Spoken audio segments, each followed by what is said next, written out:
alimentar o nosso coração, nos dar algum exemplo que precisamos tirar aqui desse texto. Então a Bíblia diz assim, ó: e Naamã, chefe dos exércitos do rei da Síria, era um grande homem diante do seu senhor e de muitos respeito, porque por ele o Senhor dera livramento aos sírios. E era este varão homem valoroso, porém leproso. E saíram tropas da Síria e de toda e da terra de Israel, e levaram presa uma menina que ficou ao serviço da mulher de Naamã.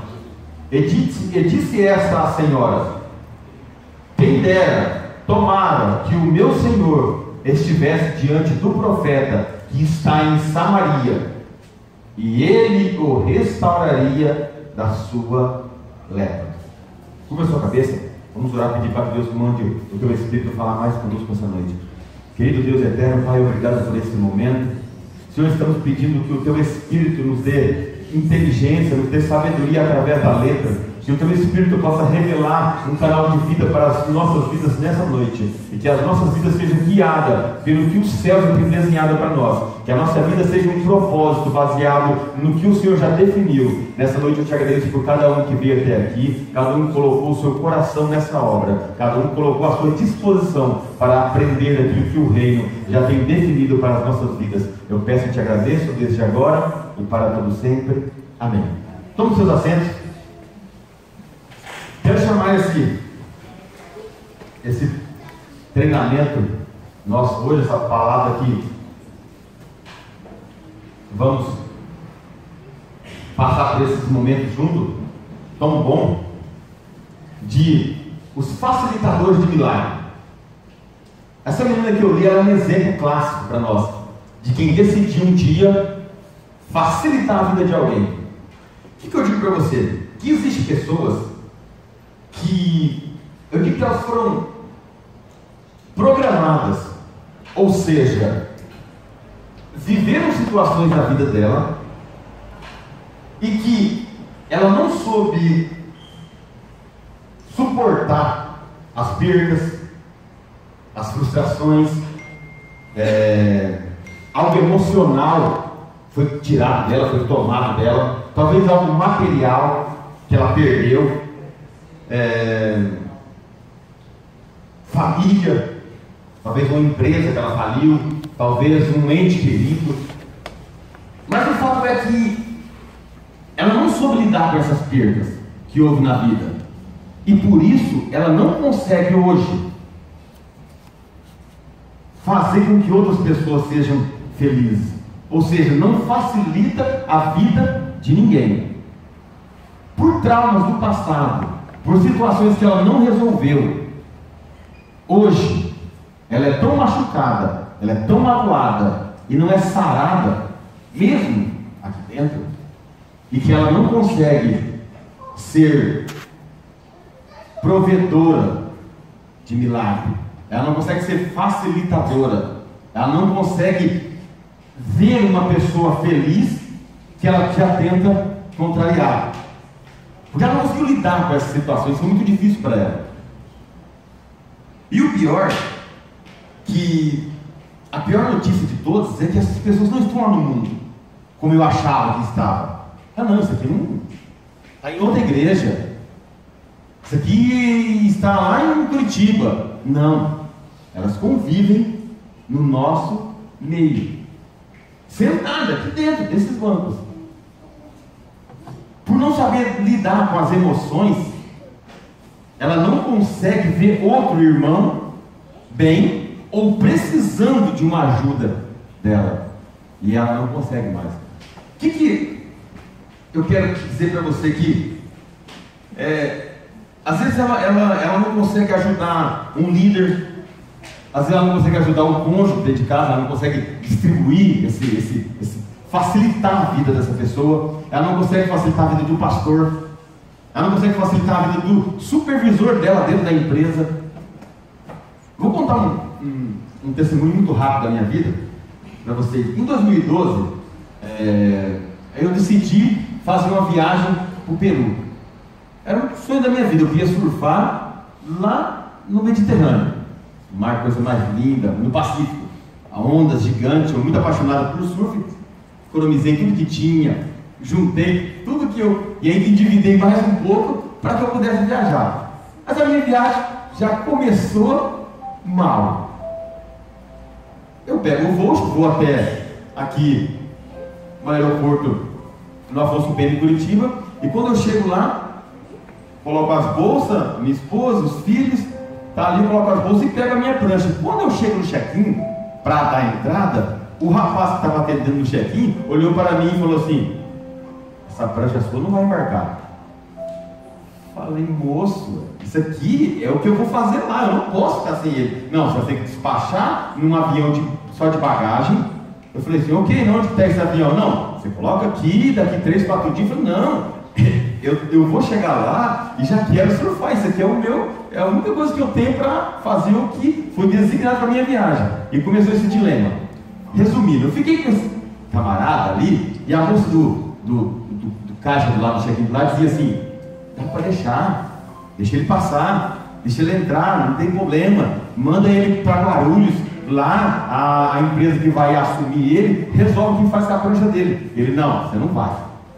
Liguei para o supervisor, liguei para a empresa que fez me vendeu a passagem, todo esse, resumindo, esse inferno da minha vida no aeroporto. A família ali, eu vou para chegar, e eu falei assim: mas eu vou perder o voo. Ele falou assim: você vai perder mesmo, com essa prancha você não embarca mais. Mediu a minha prancha, fez tudo quanto é coisa que ele podia fazer para atrapalhar a minha vida. Ele poderia facilitar, mas ele decidiu atrapalhar a minha viagem. Consegui lá depois com o supervisor dele. Quando o turno mudou, resumindo, ele me travou de meio-dia até 2 da tarde. Quando o turno mudou, que entrou a próxima menina que assumiu, ela foi lá, passou o selo na minha prancha, despachou. Uma pessoa, com toda certeza, estava irado naquele dia, eu não sei qual era o problema da vida dele, ou os traumas que ele viveu, mas o fato é que ele decidiu travar a minha vida. E eu: poxa, a pessoa poderia facilitar, mas eles decidem travar a nossa vida. Porque o inimigo até, ele disfarça de 2 pessoas, né? Primeiro é o tradicional, que disfarça da sogra, e depois é os meninos do check-in. A pessoa que voou agora deve saber o inferno que é a vida da pessoa que viaja nesse país. É terrível. Então, o que acontece? Quando eu chego em Lima, a minha prancha, acho que ele jogou tanta praga que a minha prancha extraviou. Eu chego ao destino, embarco a minha prancha em Guarulhos, mas ela não chega no destino. Eu chego só com a minha mala. Eu falei assim: de novo, agora eu vou achar um que ainda vai falar espanhol, vai querer falar inglês comigo, aí eu não tenho nada, que eu não sei nem como que fala isso. Aí sim eu vou ficar agora eu vou ficar sem a prancha de verdade. Mas o rapaz do táxi, assim, fala com o rapaz o pessoal do hotel. Eu exponho meu problema para ele deixa comigo. Catou o telefone, ligou na agência, na operadora de voo, resolveu tudo assim: amanhã, eu já vi amanhã a prancha vai estar aqui. Eu fiquei pensando: puxa, trava a minha vida ao máximo, não facilita em nada. O outro decide ser facilitador. Os dois estão ganhando, os dois estão na mesma posição, mas um decidiu travar a minha vida e o outro decidiu facilitar. Então eu vejo que nessa vida sempre vai ter as pessoas que vão sempre fazer de tudo para te prejudicar, e aqueles que vão fazer de tudo para facilitar a sua vida. E aí esse é o texto que eu quero tratar com você nessa noite: os facilitadores. O que acontece? Um exemplo: toda vez que Deus vai agir na terra, Deus vai precisar de um facilitador. E qual que é as características de uma pessoa que vai se encaixar nisso que Deus quer? Primeira coisa que ele tem que ter: as emoções no lugar. Ele vai ter aquilo que eu venho falando desde janeiro: inteligência emocional. Por que eu falo isso? Porque vai ter situações que é aquilo que Gálatas capítulo 5 diz, que é temperança, que é mansidão. Que vai ter horas que eu vou ter que ser muito calmo para que eu possa facilitar a vida de alguém.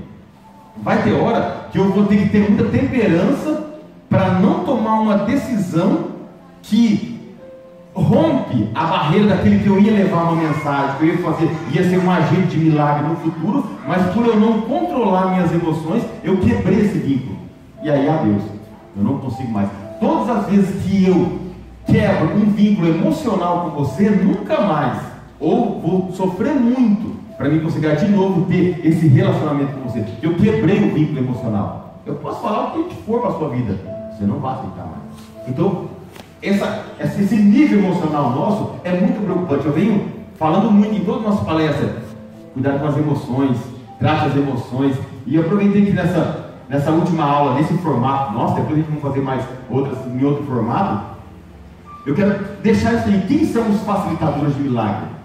O que você tem feito como líder que Deus te colocou? Eu digo como a esperança da nação, a esperança da igreja, a esperança desse mundo. Deus confiou a você o Evangelho, você conheceu Ele, e você vai ter que ser o facilitador para que Deus possa operar. E Deus sempre, todas as vezes que Ele foi operar na terra, um milagre, Ele sempre buscou os facilitadores, pessoas que facilitam o milagre para acontecer. Pensa comigo, nessa menina, a gente vai entrar nela depois. Agora veja Jonas. Eu estava dando uma olhada na Bíblia assim, quem as pessoas que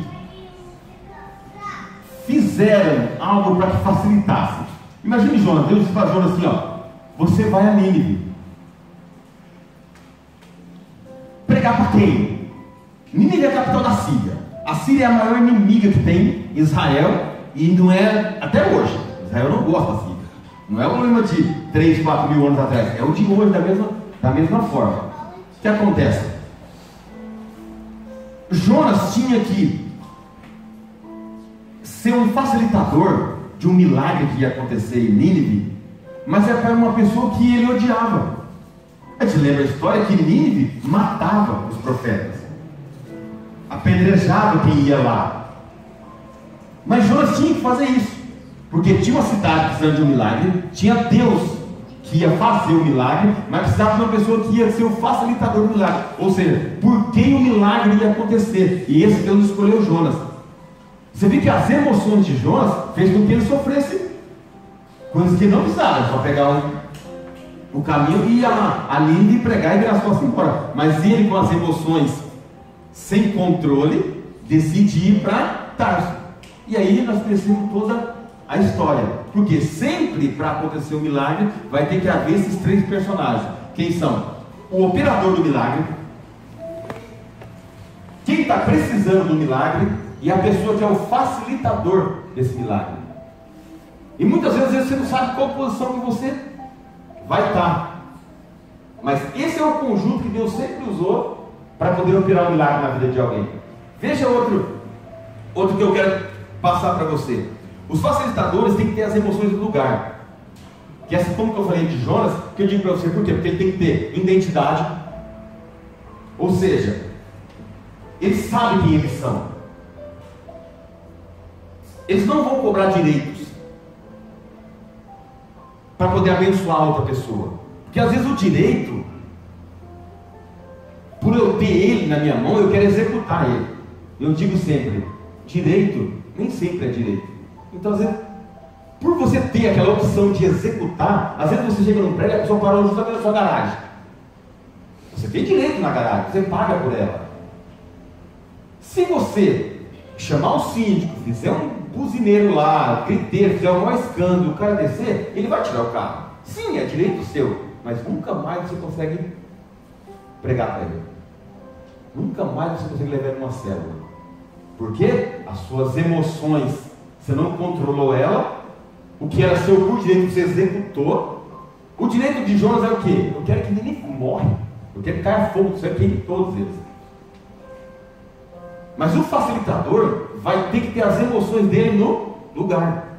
Vai ter que pegar Gálatas capítulo 5 e colocar dentro da cabeça e não esquecer nunca mais, porque senão ele não vai conseguir completar esse ciclo, vai sempre faltar. Outra coisa, todo o milagre que aconteceu ou acontece até hoje tem sempre esses 3 personagens: o que está precisando, o que pode fazer o milagre e quem facilita o milagre. Você vai ver que por causa, você vai encontrar pessoas que sempre vai ser por causa deles que aconteceu o milagre na Bíblia. Veja assim, ó, na multiplicação dos pães, 5.000 homens, só homens, não estou contando em mulheres e crianças. Vou colocar uma média de 12 a 15 mil, que é a média que todos eles fazem. 12 a 15 mil. Jesus está pregando, está ensinando eles. De repente ele tem compaixão do povo, porque o povo tem fome. Até aí, ok. Há uma multidão precisando de um milagre. Os personagens de novo. Há um homem que consegue fazer esse milagre. Jesus está ali disponível para fazer. Mas precisa de quem? Do facilitador. Quem é esse facilitador? De repente descobre um. Eu chamei de gordinho, porque só um gordinho vai, não esquece de levar pão e peixinho. Ele é o daquele ambiente. Ele tem isso daí. E aí ele se torna o quê? O facilitador. Olha um detalhe do facilitador. Muitas vezes você terá que abrir mão daquilo que é seu, daquilo que você levou para te suprir, do seu direito, para que o milagre seja na vida de alguém. Porque ele poderia muito bem falar assim: negativo, meu pão não. Se vocês não trouxeram, se vocês não se programaram, se vocês não pensou na possibilidade de acabar a comida, eu pensei. Então, ele não sabia que ia acontecer. Estava ali.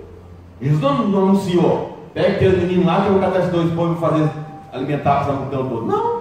Jesus só falou assim: ó, só traga o menino aqui. Não avisou para ele. Então ele está indo desprendendo daquilo que ele levou para suprir a necessidade dele, para ser um facilitador de milagre. Então entenda que muitas vezes, para nós se encaixar, para que Deus possa usar a nossa vida como líder, como a esperança dessa nação, nós vamos ter que ter as emoções no lugar, controlar elas e muitas vezes abrir mão do nosso direito. Aquilo que é seu, você conquistou, você conseguiu isso, você vai ter que abrir mão. Para quê? Facilitar, para que possa acontecer um milagre na vida de alguém. Outra que eu notei também foi lá quando Jesus estava na casa do Cafarnaum, dando o quê? Ensinando de novo. Jesus fazia muito isso. O propósito, a ideia central da vida de Jesus sempre foi ensinar. Então ele estava dentro da casa ensinando. Quem havia do lado de fora? O paralítico de Cafarnaum.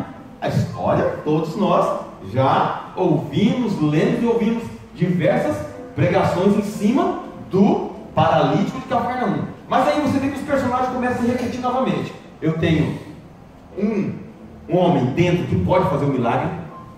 Eu tenho uma pessoa lá fora que precisa do milagre. Mas agora eu tenho 4 amigos dele que são os facilitadores. O que eles olham o ambiente? Não consigo colocar ele lá diante do mestre pelo caminho normal. Vamos então entrar por cima. Entra na história comigo, tenta imaginar o que é pegar um aleijado e colocar no telhado. Eu nem sei se o tipo de telhado daquela época é igual ao nosso. Será mais fácil subir, será mais difícil.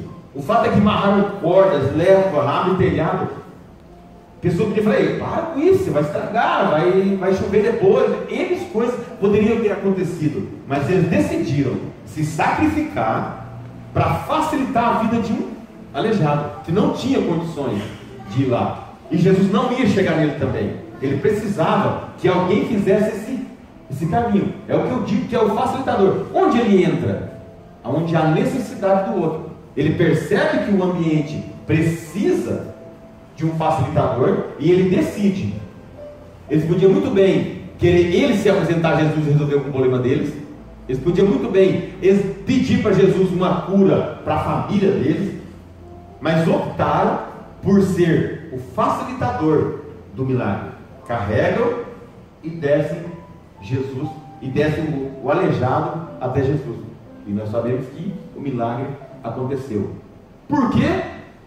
Houve pessoas disponíveis a deixar o que está fazendo para facilitar a vida de alguém. O modelo desse líder que Deus está procurando que a igreja está criando, está formando, é esse. Ele vai muitas vezes abrir mão de coisas que é dele, do lazer dele, do direito dele, para facilitar a vida de alguém.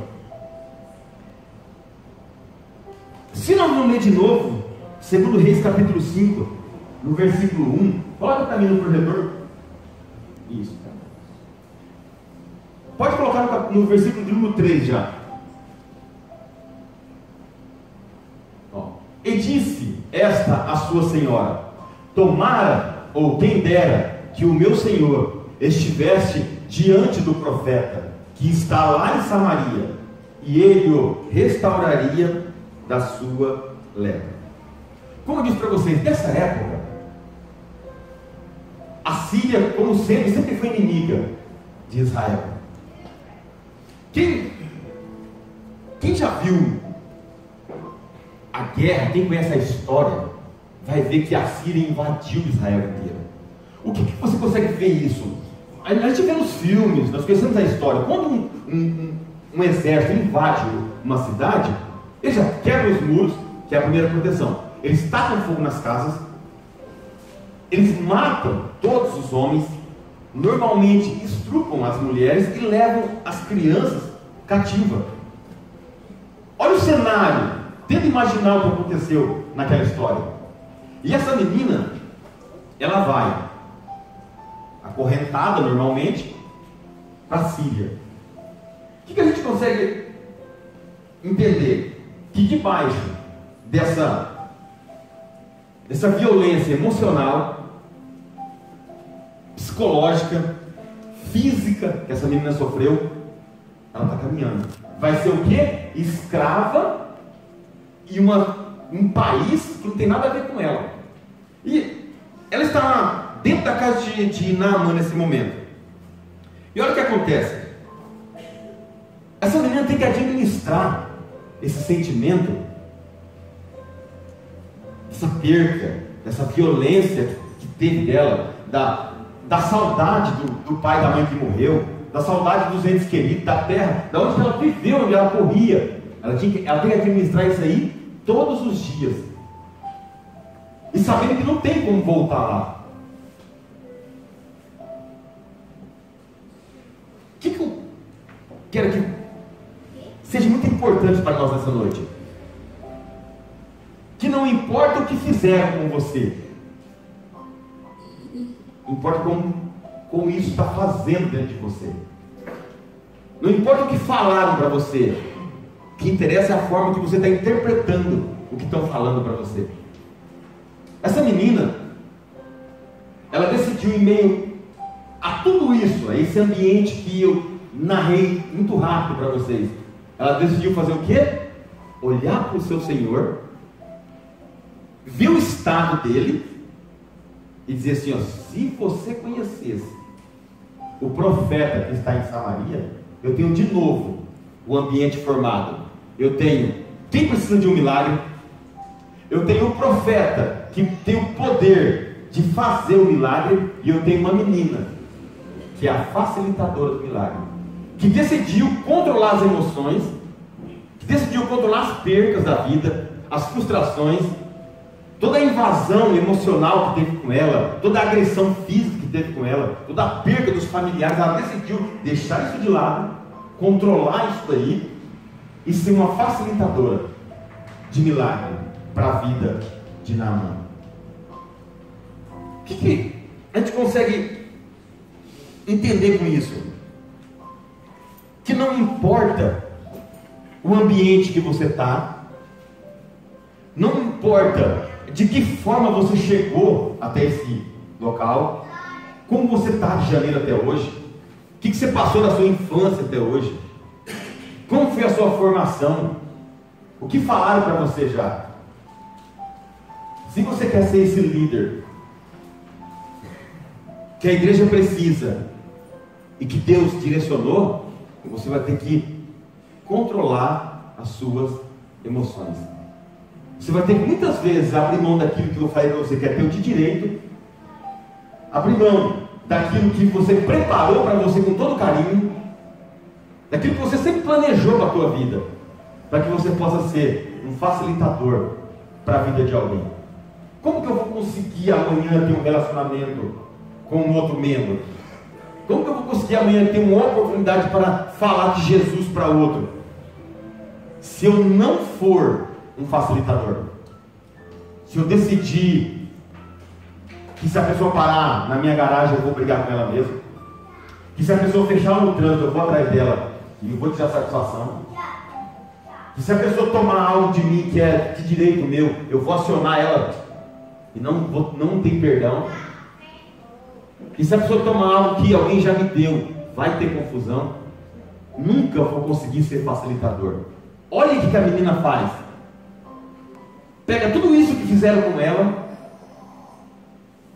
e olha para Naamã e diz: se você conhecesse onde está o profeta, deu um norte para o homem não tinha nada, estava totalmente condenado, mas ela decide a não deixar que as emoções dela fossem maior do que o propósito da vida dela, de ser facilitador em outro país, em outra língua, um povo.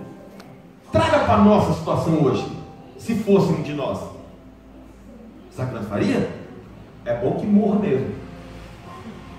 Isso daí é certeza que é a mão de Deus, porque nós conseguimos pegar a Bíblia, a palavra dele, e aplicar a maldição naqueles que nós deveríamos abençoar. E aí nós deixamos de ser o facilitador, viramos juiz. Deus não quer juiz, Deus quer facilitadores de milagre. Ela podia falar muito bem assim: bem feito para você quem manda pegar a menininha e vir trazer escrava para a Síria. O certo é você morrer, e que morra logo, que aí talvez eu volte para minha casa. Essa é a lógica da sociedade aonde nós vivemos hoje. Eu quero que ele sofra. Quem manda fazer isso comigo? Ah, esse irmão está desempregado. Bem feito. Quem mandou passar pelo dia não me dá carona? Ah, quebrou o carro. Certeza que não pagou dízimo. Nós começamos a tocar. Mas que nós possamos entender que para o milagre acontecer na vida de outra pessoa, vai ter que passar por alguém, por algum de nós. Não vai vir um anjo aqui, das asinhas, não tem. Vai ter que ser nós. Deus vai usar um de vocês que vai ter a opção de ser facilitador de milagre para a vida de alguém.